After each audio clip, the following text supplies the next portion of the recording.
예, 인생을 살아가다 보면 끝없이 문제에 부딪힐 때가 있습니다. 그때 우리가 생각하는 것은 내가 부딪힌 이 어려움이 너무나 크다고, 내가 처해져 있는 상황은 너무 힘들다고 이렇게 생각할 때가 있습니다. 하지만 우리가 말씀을 통해서 늘 확인하는 것처럼 진짜 문제의 본질은 내 인생의 상황에 있는 것이 아니라 내 인생의 주인이 누구냐 하는 바로 그 문제의 본질이 있다는 것이죠. 문제의 본질에는 내가 내 인생의 주인이라는 바로 그 사실이 있습니다.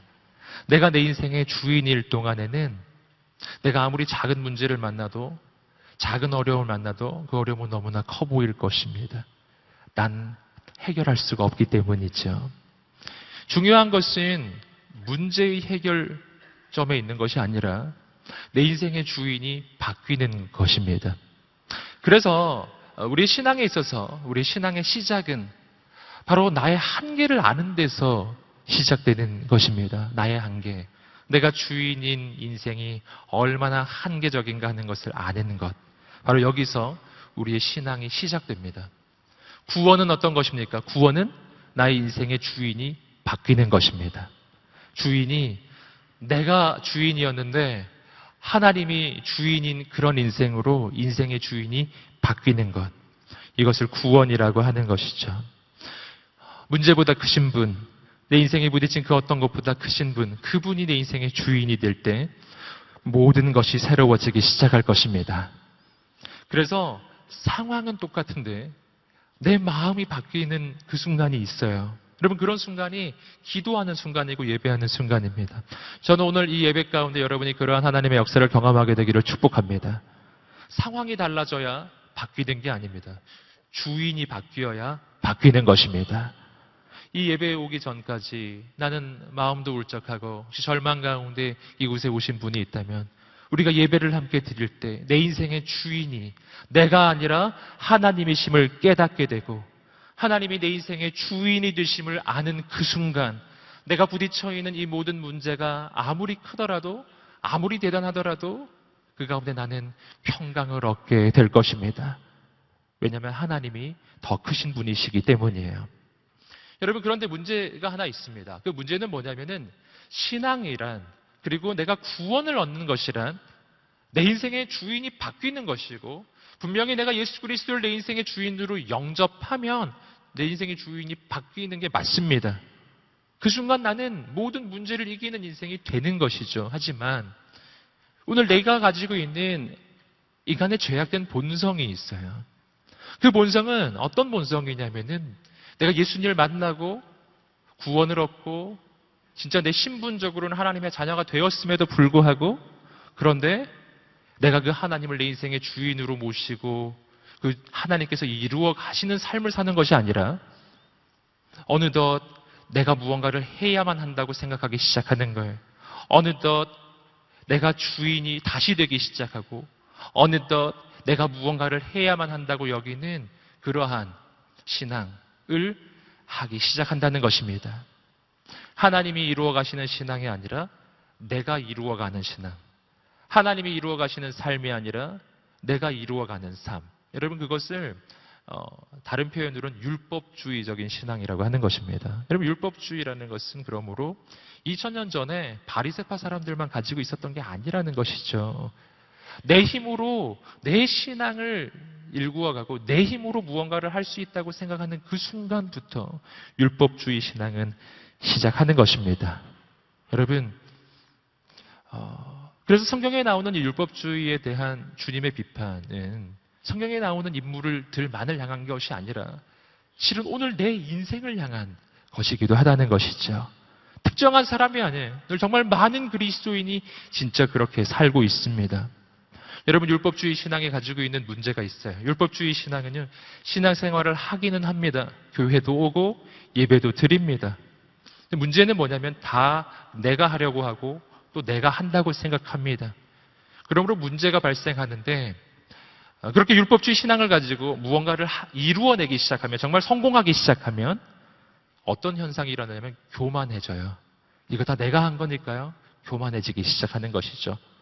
근데 율법주의 신앙을 가진 사람이 실패를 하면 무슨 현상이 일어나느냐? 절망에 빠집니다.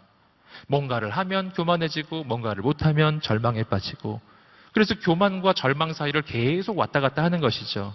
계속 왔다 갔다. 마치 널뛰기를 하듯 왔다 갔다. 이것이 율법주의 신앙이 가지고 있는 특징이에요. 그의 인생에는 두려움과 염려가 그치지 않습니다. 왜냐하면 내가 해야 하기 때문에. 내가 하기 때문에 성공하면 실패할까 봐 두렵고, 실패하면 실패했기 때문에 두렵습니다. 늘 두렵고 늘 떨리고 늘 힘이 들고 걱정이 그치지 않아요. 신앙생활을 하고 있는데도 여전히 그러한 것입니다. 여러분 어떻게 돼야 될까요? 주님이 잘못되신 게 아니에요. 하나님께서 잘못되신 것도 아닙니다. 예수님이 잘못되신 게 아니에요. 오늘 내 신앙의 색깔이 바뀌어야 하는 것입니다. 여러분 율법주의적인 신앙이 아니라 다른 신앙이에요. 오늘 말씀이 보여주는 신앙, 오늘 말씀의 제목처럼 오직 은혜, 오직 믿음의 신앙이에요.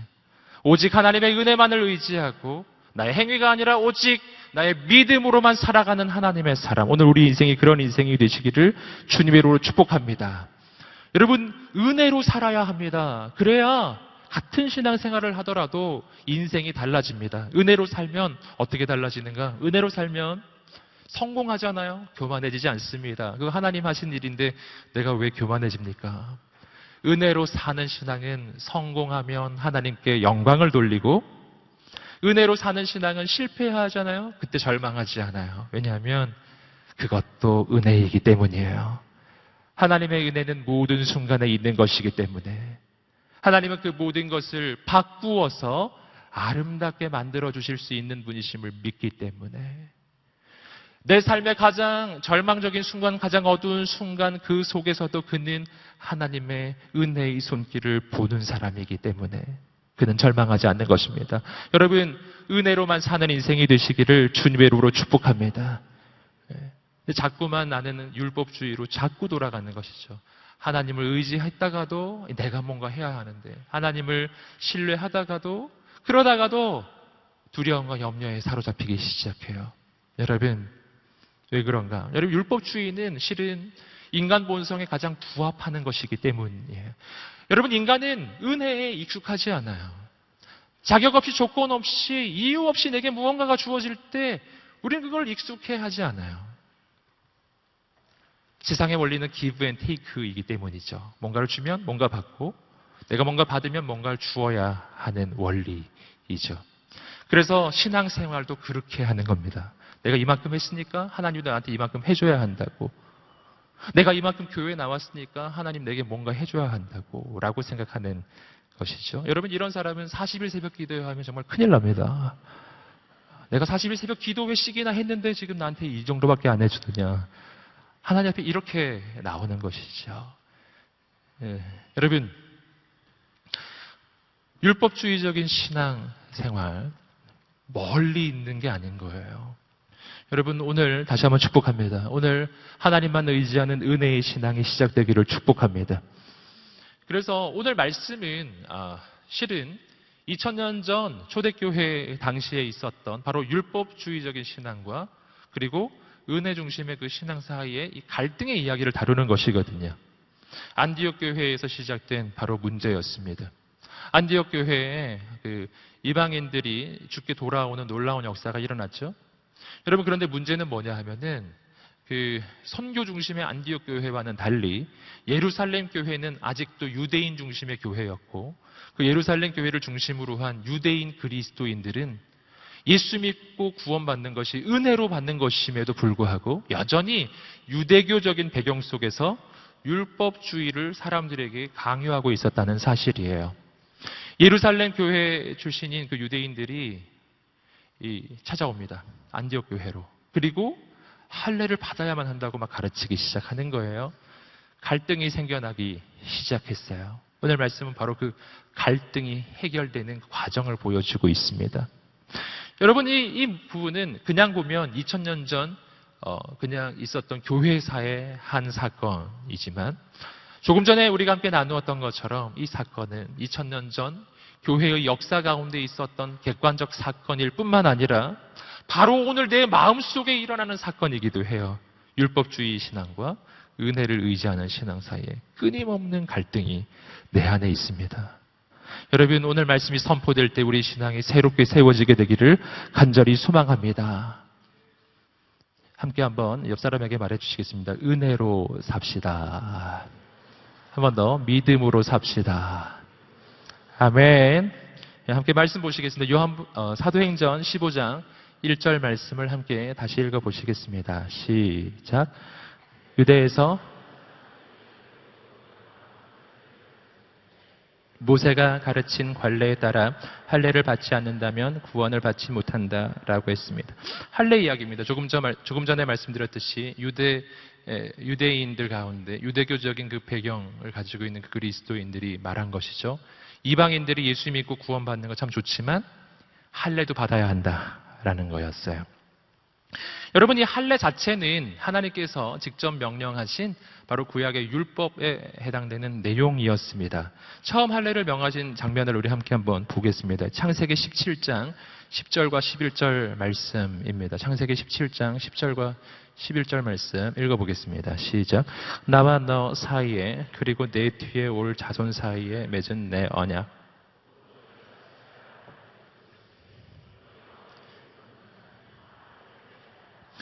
너희는 포피를 베어 할례를 행하여라.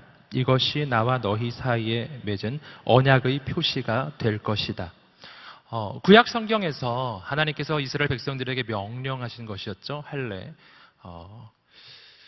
피부에 표시를 하는 겁니다. 그래서 내가 누구인지를 기억나게 하는, 내가 누구인지를 깨닫게 하는 표시예요. 이것은 정체성에 대한 이야기예요. 나는 하나님과 언약이 맺어진 바로 하나님의 백성이라는 것을 그 표시를 보면서 기억하게 하려고 표시를 하는 것이었습니다. 이것은 상징이에요. 할례를 했다고 해서 그들이 하나님의 언약 백성이 되는 것은 아닙니다. 진짜 중요한 것은 그들이 하나님을 경외하는 백성이 되고 하나님의 말씀을 지키는 인생이 되고 그리고 자신이 하나님의 백성이라는 것을 깨닫고 하나님을 진정으로 경외하는 그러한 존재가 되는 것이 중요한 것이죠. 여러분, 이것은 표시에 불과한 것이었어요. 더 중요한 것은 그들의 존재가 바뀌는 것이고 더 중요한 것은 그들의 마음이 바뀌는 것이었죠. 근데 문제는 뭐냐 하면은 문제는 이스라엘 백성들이 이 할례 표시를 하면서 이렇게 살다가 어느덧 하나님께서 원래 의도하셨던 그 할례를 통해서 원하셨던 하나님을 향한 마땅한 경외하는 마음과 그리고 하나님을 향한 마땅한 경외하는 마음을 품은 그러한 존재가 되는 것은 바로 그 할례의 진짜 정신은 사라지고 표시만 남았더라라는 거예요. 어느덧 딴 것은 아무것도 없는데 마음에는 하나님을 경외하는 마음도 없고 그리고 하나님께서 기뻐하시는 인생도 없는데 근데 표시만 하면 그냥 하나님의 백성이 되는 것처럼 그렇게 모든 것은 형식화되기 시작한 거예요. 이것이 인간이 가지고 있는 어리석음이었습니다. 바로 그것이 지금 오늘 말씀에서 안디옥에서 예수 그리스도를 믿고 구원받은 하나님의 사람들에게 너희 할례 받아야 한다고 말하는 사람들의 생각이었어요. 형식적 신앙이었어요. 바로 이러한 것에 대해서 사도 바울은 다른 곳에서 이 할례가 진짜 어떤 의미인지 말해준 곳이 있습니다. 로마서 2장 28절, 29절 말씀입니다. 함께 읽어보겠습니다. 시작. 겉으로 유대 사람이라고 해서 참 유대 사람이 아니고 몸에 받은 할례가 참 할례가 아닙니다. 오히려 속 사람이 유대 사람이라야 참 유대 사람이며 문자 받은 율법에 의해서가 아니라 성령으로 마음에 받은 할례가 참 할례입니다. 그 칭찬은 사람에게서가 아니라 하나님에게서 옵니다. 겉으로만 할례를 받는다고 해서 그거 진짜 할례 받은 거 아니고 겉으로만 유대인이라고 해서 그거 진짜 유대인이 아니라는 것이죠. 진짜는 마음에 하는 것이라고. 그것은 성령께서 해주시는 것이라고 지금 사도 바울은 말하는 것입니다. 여러분, 그러므로 구약 시대가 지나가고 예수 그리스도께서 이 땅에 오셔서 우리를 위해 십자가를 지시고 우리의 죄를 다 대신해서 그 모든 죄악을 짊어지셔서 우리는 그분을 믿기만 하면 하나님의 자녀가 되는 바로 이 구원의 시대가 지금 열려졌죠. 복음의 시대가 열려졌습니다. 바로 지금에 와서는 할례라고 하는 행위가 중요한 것이 아니라 예수 그리스도를 믿고 구원받는 우리의 존재의 변화가 중요한 것입니다. 그리고 우리의 존재가 바뀌었을 때 할례를 하느냐 안 하느냐는 중요한 게 아닌 거예요.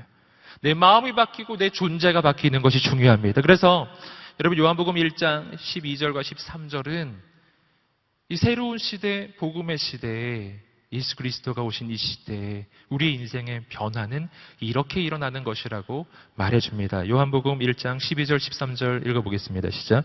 영접하는 자, 곧 그 이름을 믿는 자들에게는 하나님의 자녀가 되는 권세를 주셨으니 이는 혈통으로나 육정으로나 사람의 뜻으로 나지 아니하고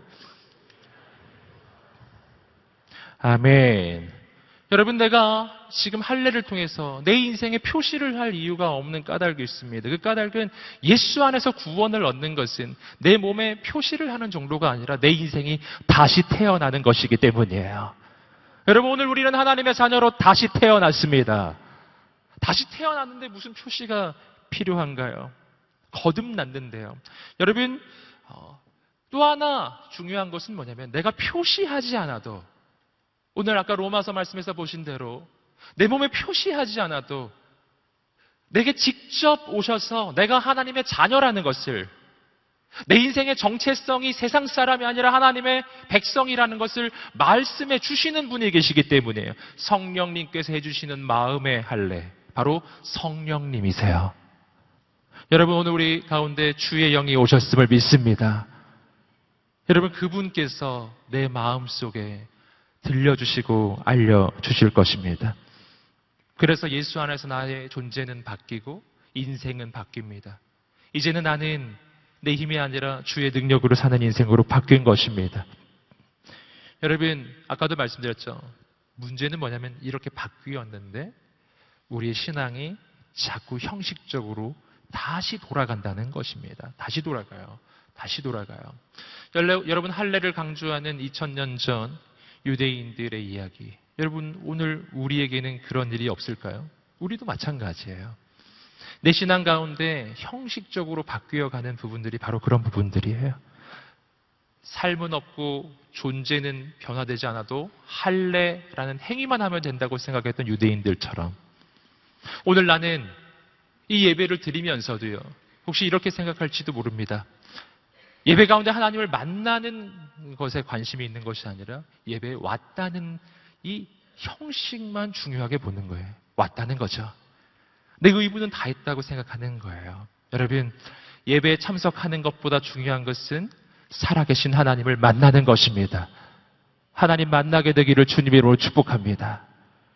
여러분, 내가 봉사를 한다는 그 행위가 중요하죠. 하지만 그보다 더 중요한 것은 그 가운데 역사하시는 하나님을 경험하는 것입니다. 여러분, 그 가운데서 나를 통해 역사하시는 하나님의 능력을 경험하는 것입니다.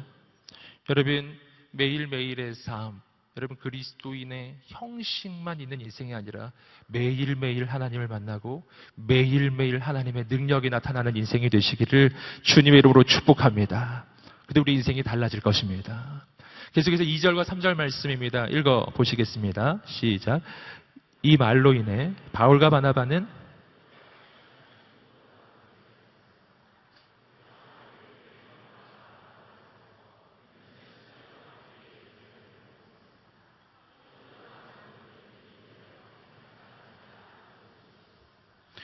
교회의 전송을 받고 여행을 떠난 그들은 가는 길에 페니키아와 사마리아 지방을 거치면서 이방 사람들이 어떻게 개종하게 됐는지를 전했습니다. 이 소식은 모든 형제들을 무척 기쁘게 했습니다. 자, 2절과 3절 말씀에서는 안디옥 교회가 했던 조치가 나옵니다. 안디옥 교회는 바울과 바나바, 바로 그 교회에 바로 담임 목사님과 수석부 목사님이라고 할 수 있죠. 두 분을 보냅니다. 예루살렘 교회로 보냅니다. 그래서 과연 이 일을 어떻게 판단해야 되는지를 물어본 것이에요. 당연하죠. 예루살렘 교회는 그때 모든 교회의 모교회인 교회, 예수님의 제자들이 있는 바로 그러한 교회이죠. 그러므로 가서 물어본 거예요. 사도들과 장로들에게 물어봅니다. 그래서 최초에 어떻게 보면 교회 회의가 열린 거예요. 이것을 예루살렘 공의회라고 하는데 이 회의가 참 중요해요. 그래서 사도행전 15장에 나오는 이 회의, 너무 중요한데 그 까닭은 이 회의를 통해서 이방인들도 구원을 얻게 되는 그 원리가 확정되기 때문이에요. 그 원리는 율법주의가 아니었어요. 그 원리는 오직 예수, 오직 은혜, 오직 믿음이었습니다. 할렐루야.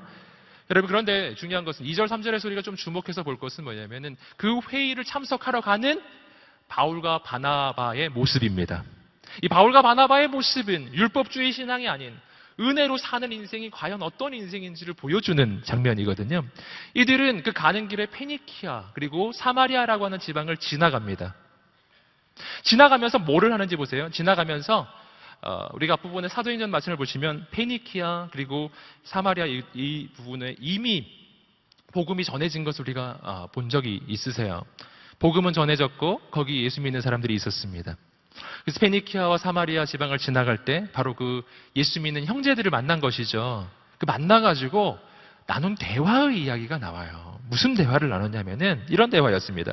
이방 사람들이 어떻게 개종하게 됐는지를 전했습니다. 3절에 나오는 이야기죠.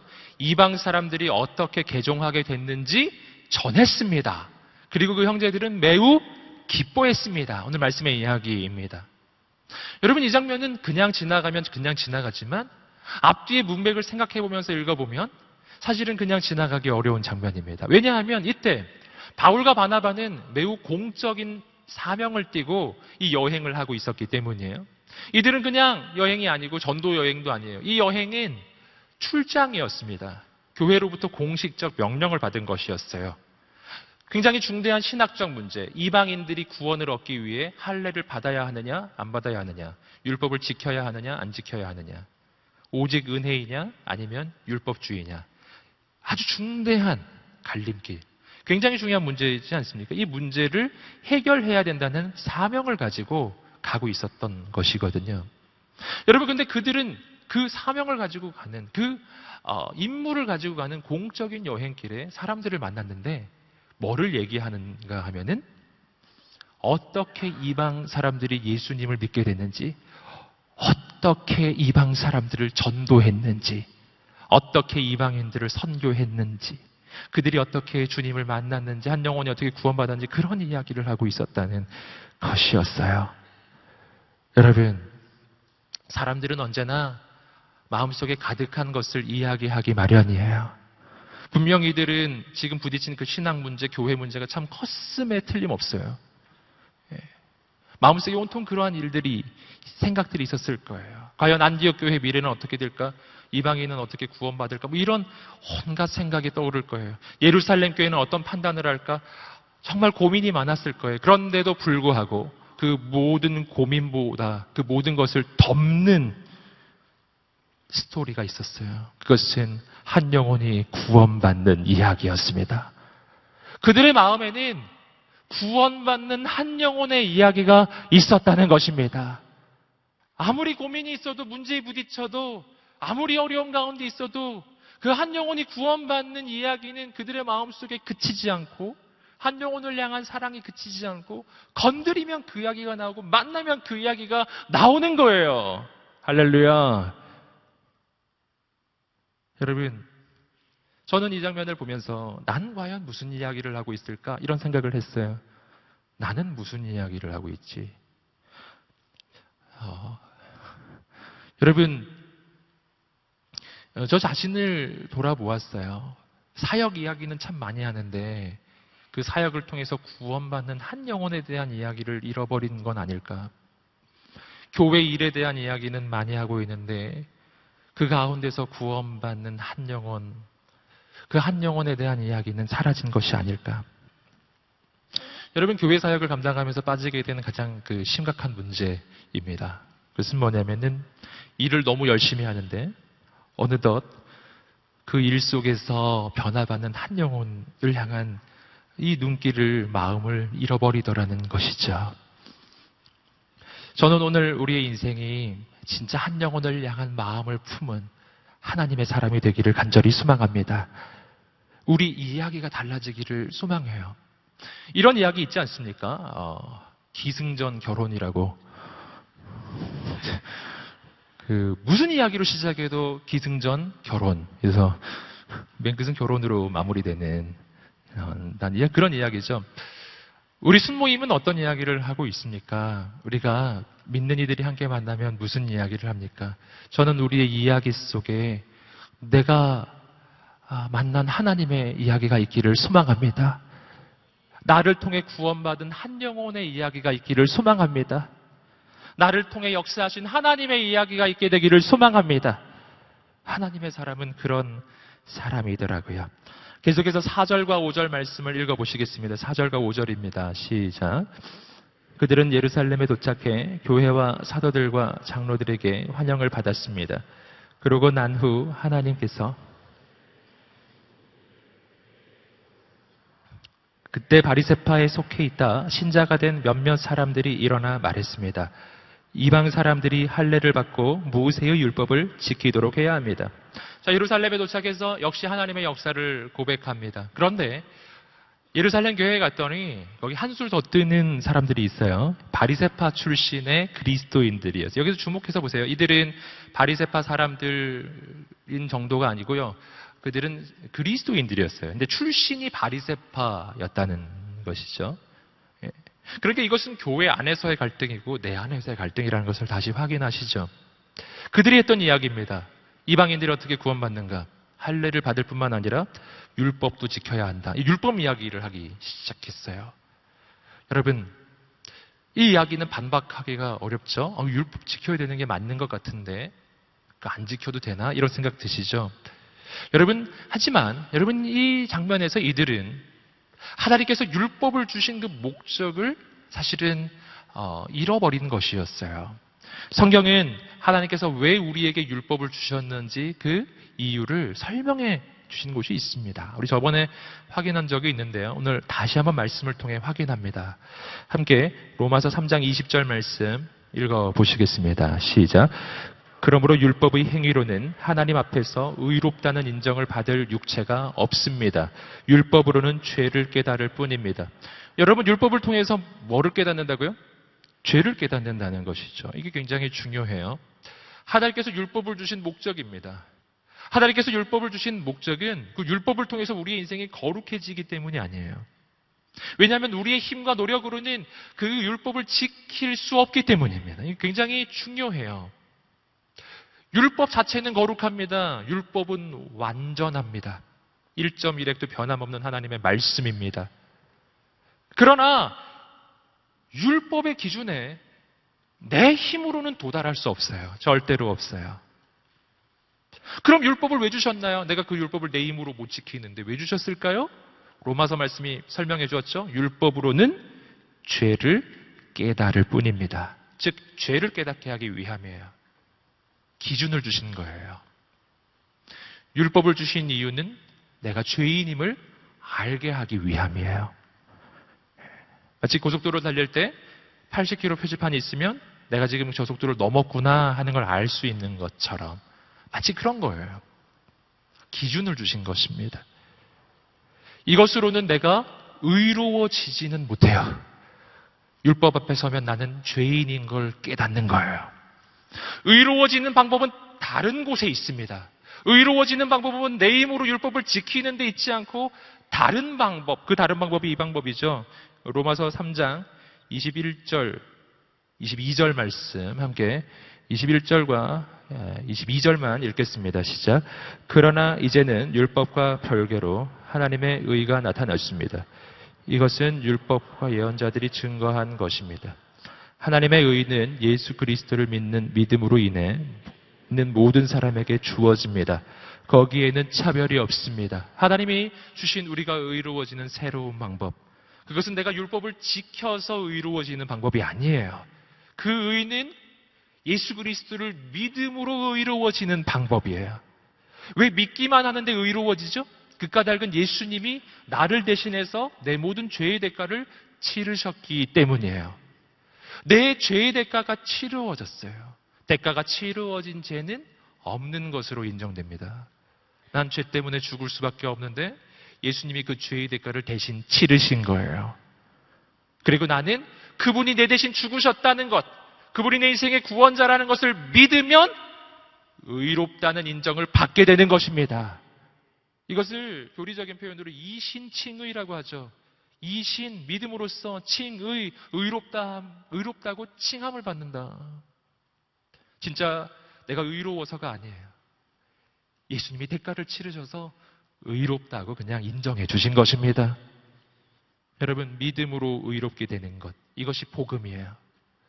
기쁜 소식. 이것이 기쁜 소식이 되는 이유는 내가 아무리 더러운 죄를 지었어도, 내가 오늘까지 아무리 더러운 인생을 살았다 할지라도, 내 인생은 정말 구원받을 수 없는 더러운 인생이라 할지라도, 내가 예수 그리스도를 내 인생의 구원자로 영접하면 그 즉시 그 모든 죄의 대가가 치루어지고 나는 의롭다는 인정을 받게 되는 거예요. 난 내 인생이 더럽다고 생각했었는데 예수님을 내가 구원자로 고백하니까 하나님이 나를 보고 넌 깨끗해 라고 말씀해 주시는 거예요. 넌 깨끗해. 넌 흰 눈보다 더 희게 깨끗하게 되었단다. 난 너의 과거를 잊어버렸단다. 할렐루야. 이것이 복음의 소식입니다. 그래서 예수님의 그 우편 강도는 주님과 함께 저 하나님의 나라로 가는 거예요. 마지막 순간까지 우리에게 기회가 있어요. 복음의 소식입니다.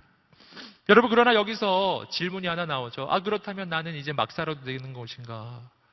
예수님이 내 죄를 죄값 다 치렀으니까 난 이제 죄 지을 수 있는 면허를 얻은 것인가? 간혹 그런 분이 있어요. 주님이 내 죄를 위해서 다 십자가에서 내 죄값을 다 치르셨기 때문에 괜찮아.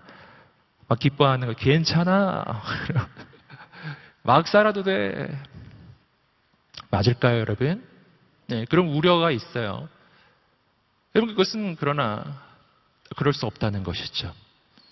그럴 수 없습니다. 그런 걱정은 안 해도 돼요. 왜냐하면 진짜 예수님이 날 위해 십자가에 달려 죽으셨다는 것을 아는 사람은 그럴 수 없는 거거든요.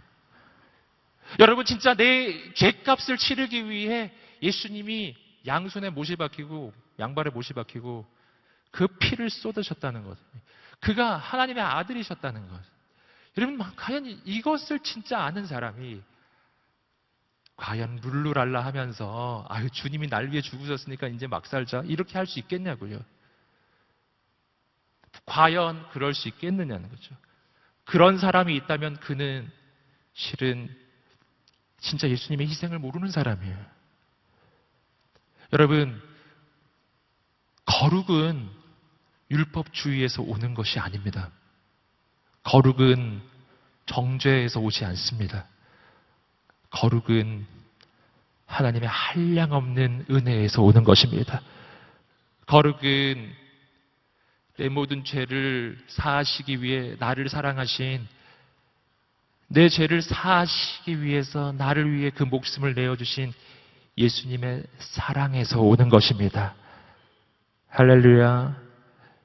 여러분, 그러므로 율법 지켜야 합니다라고 소리 지를 거 없는 거예요. 주님의 사랑이 흘러오면 내 인생은 이렇게 살 수 없는 것입니다. 사실은 율법주의는 반대예요. 율법주의는 거룩을 만들지 않아요. 율법주의는 이중생활을 만들어요. 바리새파 사람들처럼. 겉은 깨끗한데 속은 시체가 있어요. 스스로 속아요. 겉이 깨끗하기 때문에 스스로 깨끗하다 여겨요. 하지만 속은 썩어 있는 것입니다. 율법주의는 겉을 강조해요. 속이 썩어 있는데 모르는 거예요. 진짜 나를 거룩하게 만드는 건 그런 게 아닙니다.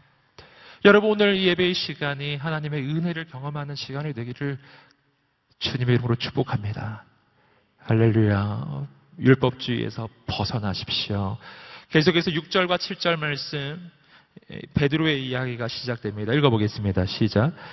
사도들과 장로들이 이 문제를 논의하려고 함께 모였습니다.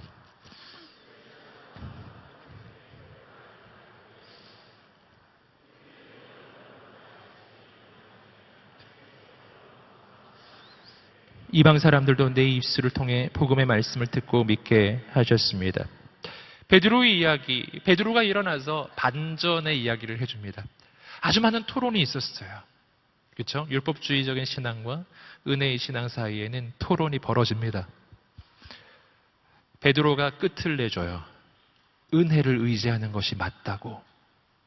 베드로의 이야기 속에서 우리는 세 가지 중요한 영적인 포인트를 발견합니다. 첫 번째는 뭐냐면 은혜로만 살아가라 라는 거예요. 은혜로만 살아가라. 한번 말해보겠습니다. 은혜로만 살아가라. 아멘. 여러분, 이 은혜의 사람 베드로의 말 속에서 우리는 은혜로 산다는 게 무엇인지 한 가지 발견합니다. 그것은 인생의 주어가 바뀌는 거예요. 앞부분에서 우리는 바리새파 출신의 그리스도인들이 하는 이야기를 보았습니다. 그들은 뭐라고 얘기했습니까? 이방인들도 할례를 받아야 하고 율법을 지켜야 합니다. 이렇게 이야기했죠.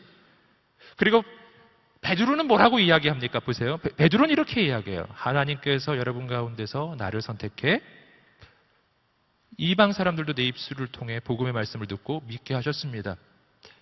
이 차이가 뭐죠? 가장 중요한 차이가 있어요. 함께 말해보세요. 주어의 차이. 주어가 달라요. 바리새파 출신의 그리스도인들은 말의 주어가 사람입니다. 그들은 이걸 해야 돼. 이방인들은 할례 받아야 해. 이방인들은 율법 지켜야 해. 그래야 구원을 받는 거야. 이렇게 말을 하죠. 베드로는 그렇게 말하잖아요. 하나님께서 저들로 하여금 믿게 하셨습니다. 이건 7절에만 나오는 이야기가 아닙니다. 8절, 9절 계속 보세요. 베드로가 하는 이야기의 주어는 항상 하나님이에요. 하나님께서 믿음을 주셨고 하나님께서 성령을 주셨고 하나님께서 우리를 통해 이루셨습니다. 할렐루야. 은혜의 사람이 하는 말이고요. 율법주의적인 신앙생활하는 사람은 이렇게 말하지 않아요. 내가 했다라고 이야기하죠. 여러분, 우리의 인생의 주어가 하나님으로 바뀌게 되기를 소망합니다. 그때 정말 많은 문제가 해결될 것입니다. 내 마음에 두려움이 있는 이유가 있어요. 내 인생의 주어가 나이기 때문이에요. 내가 하는 건 다 두려워요. 주어가 바뀌는 순간 모든 것은 달라집니다. 내가 하는 것이 아니라 하나님께서 하시는 것이기 때문이에요. 완전히 바뀔 것입니다. 하나님의 역사가 일어날 것입니다. 내가 하는 것이 아니라 하나님이 하시는 것이기 때문이죠. 여러분, 두 번째로 발견하는 것은 뭐냐면 믿음으로 살아가라. 믿음으로 살아가라. 계속해서 다시 한번 7절부터 시작해서 9절까지 말씀을 읽어보시겠습니다. 시작.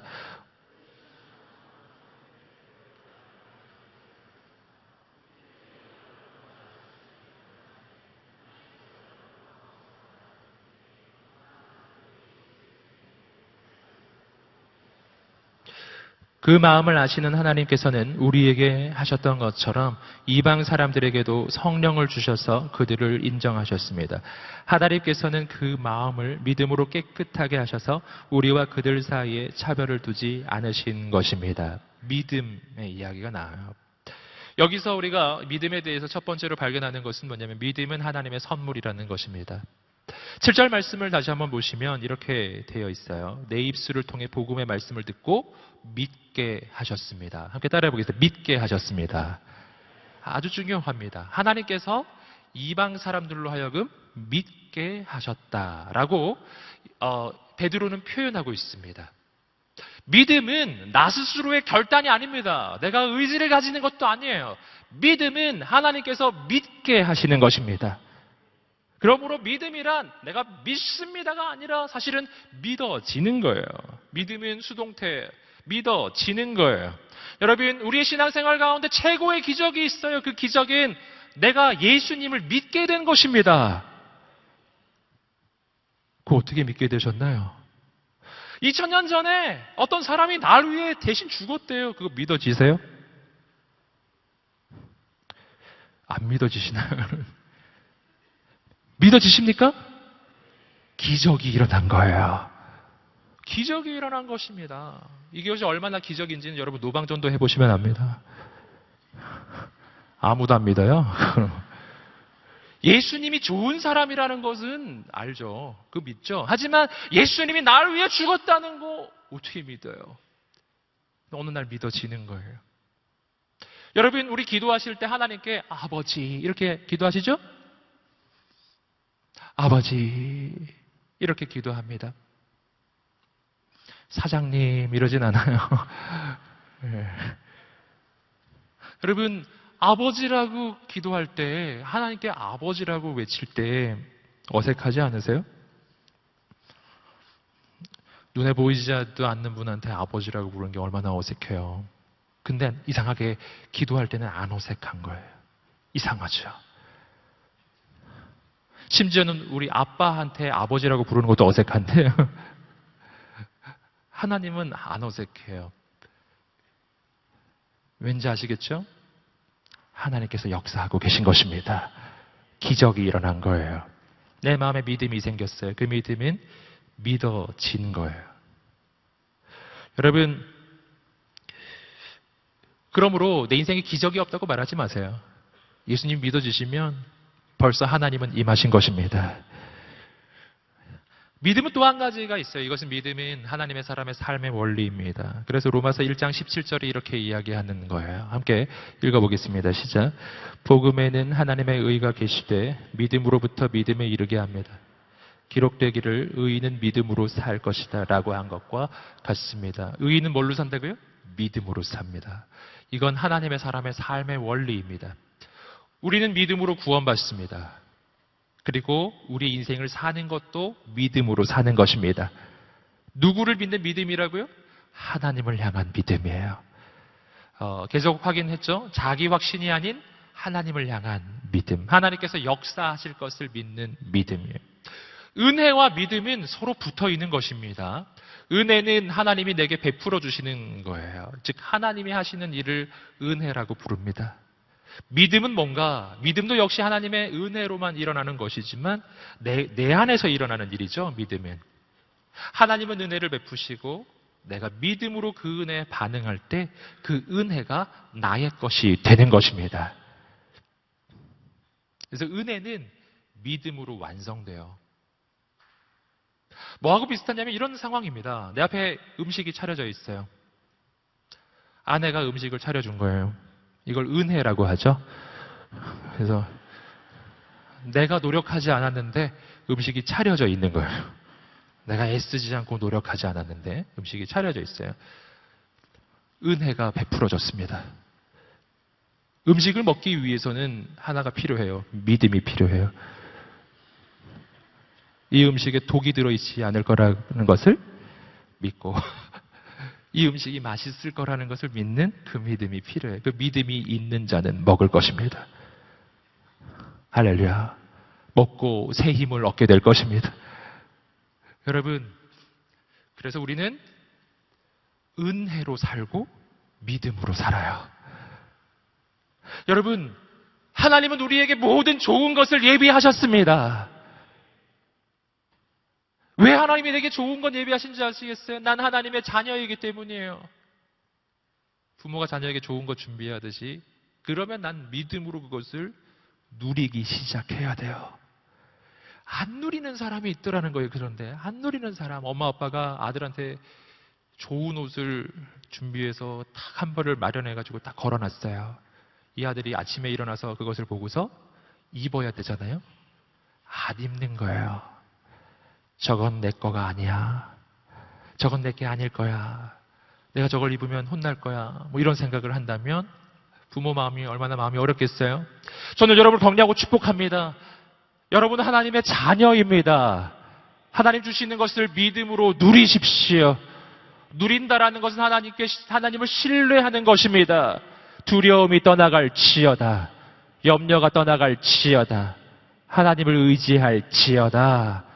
그리고 오늘 우리는 뭘 어떻게 사는가? 이런 거예요. 사도행전 15장 마지막 10절과 11절 말씀을 읽어보겠습니다. 시작. 그런데 여러분은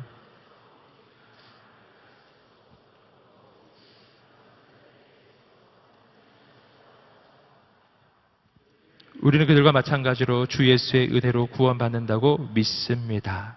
자, 10절과 12절 말씀에서 보시면 여러분은 어째서 당신들도 질 수 없는 그 짐을 지우려고 합니까? 유대인들에게 하는 이야기죠. 당신들도 그 율법 못 지켰으면서 왜 이방인들에게 그 짐을 지웁니까? 이걸 다른 말로 하면 이런 거예요. 은혜를 받았다면 은혜의 통로가 되라 라는 거예요. 함께 외쳐보겠습니다. 은혜의 통로가 되라. 아멘. 여러분, 난 하나님께 은혜를 받았어요. 그런데 왜 사람들에게는 은혜를 베풀지 않죠? 난 하나님께 사랑을 받았어요. 근데 왜 사람들에게는 미움을 줄까요? 난 하나님께 용서를 받았어요. 그런데 왜 나는 사람들에게 정죄를 줄까요? 나는 하나님께 축복을 받았어요. 근데 왜 나는 다른 사람에게 저주를 줄까요? 난 받는 거하고 주는 게 다른 거예요. 이것이 바로 율법주의자들의 모습입니다. 하나님께 은혜를 받았는데 사람들에게는 정죄를 주거든요. 여러분, 받은 것을 주셔야 해요. 받은 것을 주는 사람을 통로라고 하는 겁니다. 우린 통로가 되어야 합니다. 통로는 사람을 가리지 않습니다. 여러분, 우리 교회 곳곳에 정수기가 설치되어 있어요. 정수기에서 물을 받아보세요. 물이 나오죠? 안 나오던가요? 물 나옵니다. 정수기는 사람을 가리지 않아요. 쟤는 나왔는데 나는 안 나와요. 그렇게 안 가린다니까. 나오고, 나도 나오고, 저 사람도 나오고, 죄인도 나오고, 누구든지 막 성격 나쁜 애들한테도 나오고,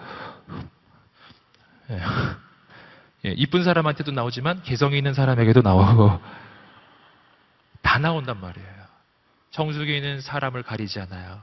그 속에 있는 것을 내놓습니다. 통로이기 때문이에요.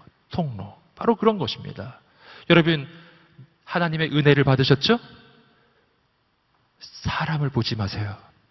이 사람이 내 은혜를 받을 만한 사람인가 보지 마시고, 내가 하나님의 놀라운 은혜를 받았음을 기억하고 내가 은혜의 통로로 사는 우리의 인생이 되기를 주님으로 축복합니다.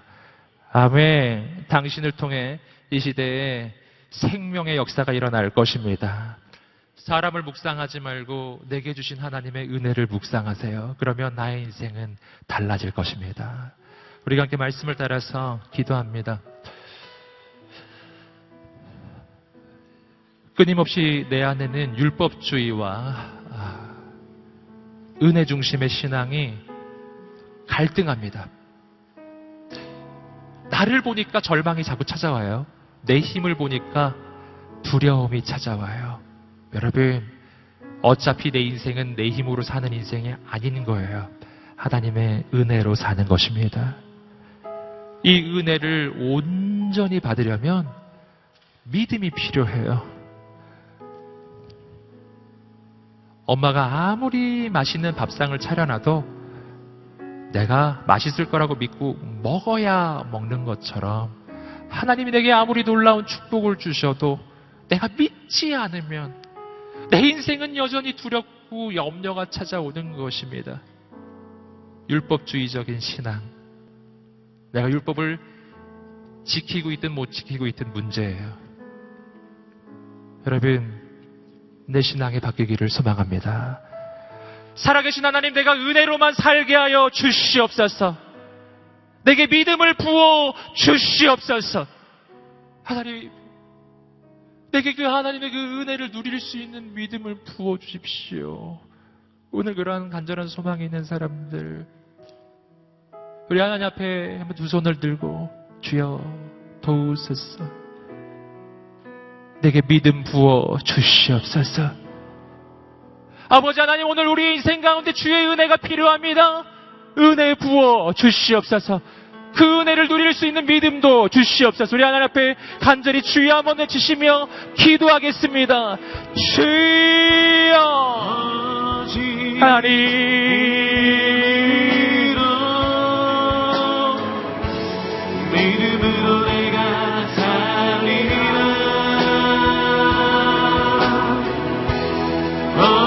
오직 믿음으로 아버지, 믿음으로 내가 살리라. 아버지, 오직 아버지, 믿음을 주시옵소서. 내가 살리라. 믿음을 주시옵소서. 하나님 오직 믿음으로 내가 살리라. 예. 오직 믿음으로 주의 은혜를 내려 주시옵소서. 하나님 살리라. 거룩하신 아버지, 하나님의 은혜를 내려 주시옵소서. 하나님 믿음으로 내가 살리라. 오직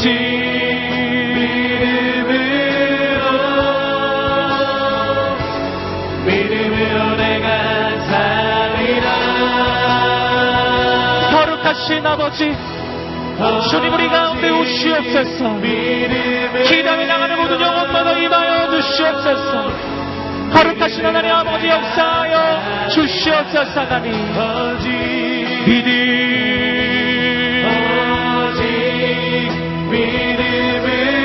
예 주님 믿음으로 내가 살리라.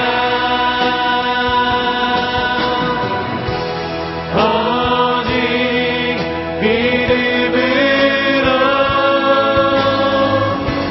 믿음으로 내가 살리라. 오직 믿음으로만 살게 하여 주시옵소서. 하나님 믿음으로 내가 살리라.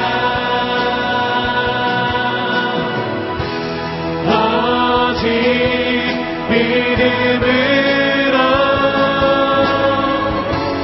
믿음으로 내가 살리라. 살아계신 하나님, 기담에 나가는 모든 영혼마다 믿음을 부어 주시옵소서. 나는 무엇을 믿습니까? 나의 능력은 믿을 수 없습니다. 사람은 믿을 수 없습니다. 세상은 믿을 수 없습니다. 내가 하나님을 믿습니다. 예수님을 믿습니다. 성령님을 믿습니다. 지금 나와 함께 하셔서 역사하시는 살아계신 하나님, 그 하나님만 바라볼 수 있는 믿음을 부어 주시옵소서. 아버지 하나님, 믿음도 내 마음대로 내 뜻대로 되지 아니하오니 오늘 기담에 나가는 모든 심령마다 주의 놀라운 은혜를 부어 주시옵소서. 주님 역사하여 주시옵소서. 이 시간 우리 가운데 다시 한번 복음의 열정을 부어 주시옵소서.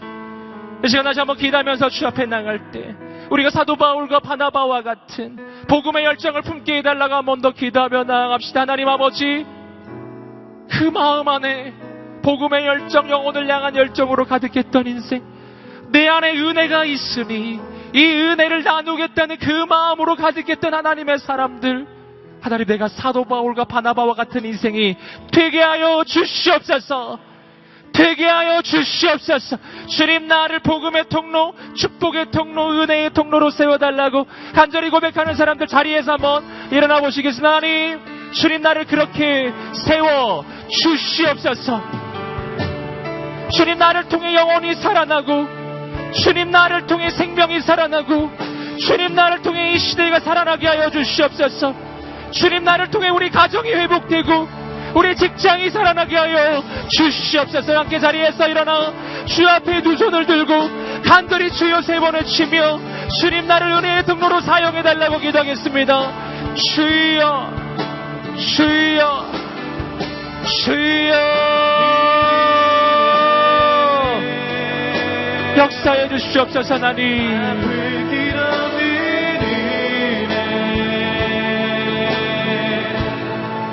내 삶을 내워 살리는 하나님의 은혜, 마주저함 없이 아버지,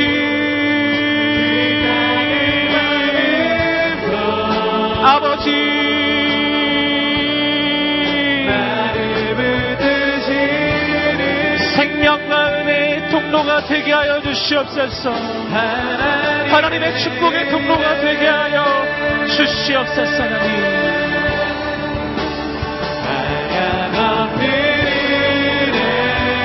아버지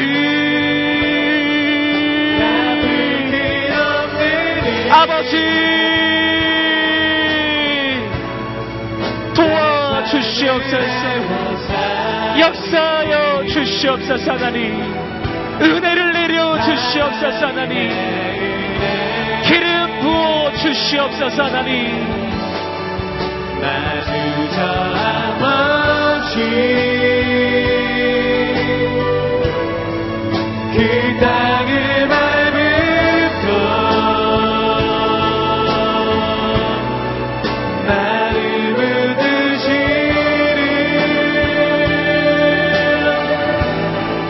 하나님의 은혜. 우리 함께 찬양하며 나아가겠습니다. 한량없는 은혜 갚을 길 없는 은혜 내 삶을 애워싸는 하나님의 은혜.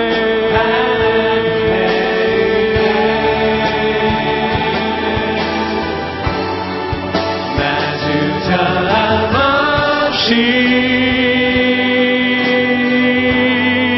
그 땅을 밟음도 나를 붙드시는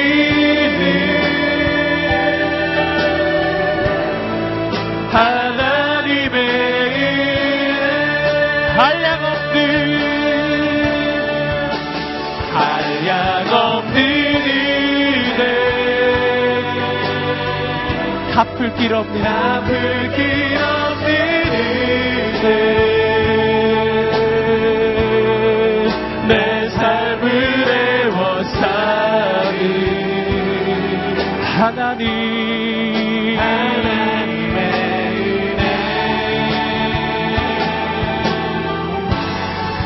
나 주저함 없이 그 땅을 밟음도 나를 붙드시니 나를 붙드시는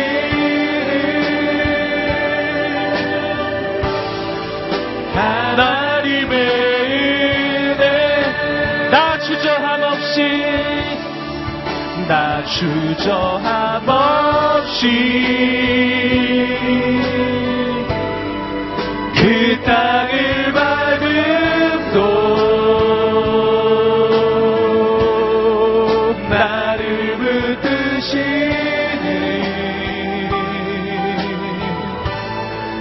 하나님의 은혜. 나를 붙드시는 나를 붙드시는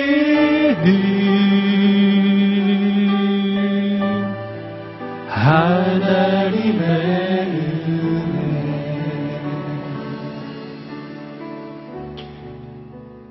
은혜가 가득하여도 내가 그 은혜를 보지 아니하며 내 삶에는 은혜가 없는 것만 느껴지고 하나님의 축복이 가득하지만 내가 그 축복을 보지 않고 세상만 보고 있으면 내 인생에 절망이 가득합니다. 은혜가 없어서가 아니라 내가 잘못 보고 있기 때문입니다. 주님을 보게 하소서. 아버지를 보게 하소서. 내 인생에 가득한 주의 은혜를 보게 하소서. 믿음으로 살게 하소서. 오직 의인은 믿음으로 살리라. 현실로 살지 아니하리라. 조건으로 살지 아니하리라. 상황으로 살지 아니하리라. 사람으로 살지 아니하리라. 오직 믿음으로만 살아가리라. 눈에 보이지 않지만, 손에는 잡히지 않지만, 그러나 하나님이 역사하시기에 가장 확실한 아버지의 미래를 바라보며 살아가리라. 아멘. 우리에게 그 믿음 부어 주시옵소서. 은혜의 통로가 되게 하소서. 세상을 살리는 하나님의 역사의 통로가 되게 하소서. 아버지의 그 은혜가 감사하여 작은 물질과 우리의 인생을 드립니다. 하나님의 영광을 위하여 드려지게 하시고 드려지는 인생마다 한량없는 하늘의 복을 내려 주시옵소서. 지금은 우리 주 예수 그리스도의 은혜와 하나님의 사랑과 성령의 교통하심이 오늘 오직 은혜만을 의지하고 오직 믿음으로만 살기로 결단하는 모든 하나님의 사람들 머리 위에 이민족과 열방과 모든 선교사님들 머리 위에 지금부터 영원까지 함께 하시기를 간절히 축원하옵나이다. 아멘.